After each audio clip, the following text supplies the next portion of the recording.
Hello and welcome to this edition of Access All Areas. I'm Rob Steen. In this week's episode, I have the pleasure of interviewing Marianne Lowe, the owner of Bramleigh Receptions in Croydon. Marianne's been in the hospitality industry for a number of years in various roles before she took over Bramleigh. I started the interview by asking her how long has she been at Bramleigh. How long? So we've been at Bramleigh now for just over 5 years. We took over in December 2008 and we've been very fortunate with the business here and we've done over 600 weddings. Okay. And when you, is it weddings as you call business, or are there other things that Bramleigh does as well? When we first took over back in 2008, we also had a business strategy where we wanted any piece of business that had local area marketing, because of course we wanted to get the name back out there that Bramleigh was not closing down, it was back open. So we took on schools, we took on Probus clubs, we took on Lions clubs, we did lots of contra deals as well for community groups. Over the years though, since we've been here, it has established itself as a premium wedding venue. So now we operate 250 nights of the week of the year, and it's all weddings, nothing else. Just weddings? Just weddings. I understand that there might have been some awards that Bramleigh's won since you've been operating it? Yes, over the last few years we have been working extremely hard with our wedding team, and we have been fortunate enough to win not only the best ceremony venue in Victoria for 3 years, but last year we also took out the winning award for the best reception centre in Victoria. That's a pretty good award, best reception centre in Victoria. So I know there's nearly 20,000 licensees in Victoria. Obviously, probably 500 or 600 of those will be reception centres, and you're at the top of that tree. That's a fair effort. So well done. When you first arrived 5 years ago, obviously you identified pretty quickly that the things needed to change from day one when you took over. What was it that you immediately needed to change to make the business successful? So when we took over Bramleigh, because the word on the street was that the venue was going to be closed, that was probably the hardest thing we had to fight against, because everyone's like, oh, that's the venue that's closing. Actually, no, we're not, we're reopened. So what we basically did was we did a small amount of renovation at that time, and we basically did a big bridal exhibition to reopen and to re-get the name out there. And in the last 5 years or so, obviously there's been additional things that have changed over time.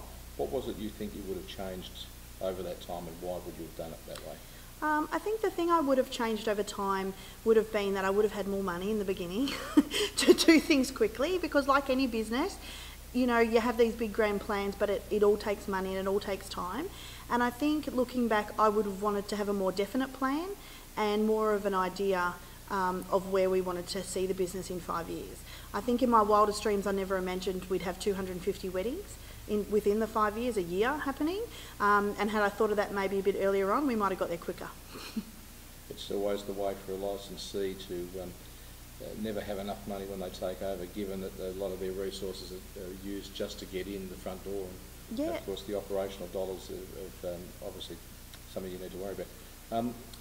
Bearing in mind that this is for a newsletter for a liquor licensing consultant, what type of liquor licence do you have here, and what are the hours are you allowed to operate? So we're quite fortunate here at Bramleigh. When we took over from the existing licence, because the business was still in operation when we took it over, we could transfer the licence.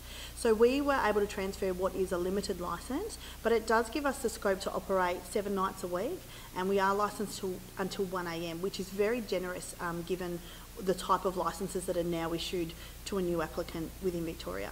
I think you're probably paying in the order of about $214 a year for your liquor licence. Yeah, our liquor licence cost is under $500 a year.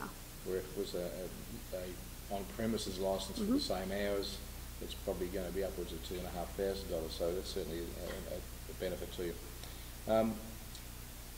So there's some things that you've obviously implemented from a marketing point of view. What would some of the things be that you might be able to reflect on for people who might be thinking about buying a function centre? I certainly think if someone is looking at buying a function centre, not only do they need to have hospitality experience, but they need to have a well-engaged team, and more than anything, they need to be able to look at what's happening in the market and be able to respond to it.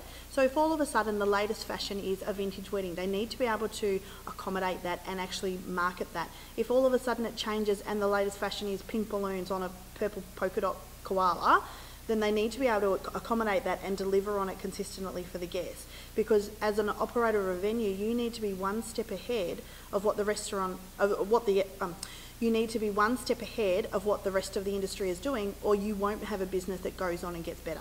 Where would you say that you do most of your marketing? Or is your marketing word of mouth more than anything? Yeah. I think the marketing that we started with originally 5 years ago was definitely more hard copy print magazines. That has evolved very quickly as the internet has, as Facebook has over the last, especially over the last 3 years. Predominantly now about 60% of our marketing is done online, but overall over 40% of our actual bookings come from clients that have been to a wedding here or been referred by someone who's been to a wedding. So now 5 years down the track, our word of mouth is our strongest form of advertising. I understand. I did have a look at your website the other day. Again, for someone who's thinking about opening up a function centre for the first time, what sort of money would you think someone should budget for from an online presence in relation to a website? I think when you talk advertising budgets, it is really a tricky thing to get right. We spend about $45,000 a year on online advertising, and people go, wow, that's massive. But it's also in relation to the turnover of your business. We're selling a product that is essentially between $8,000 and $20,000 per sale. So we're not selling 99-cent things in the local shop. So the client out there, it takes a lot of money to get to the clients we want and to get them to our venue and to convert them into money. Well, thanks very much, Marianne, and I appreciate your time, and good luck with everything that Bramleigh does. Thanks again.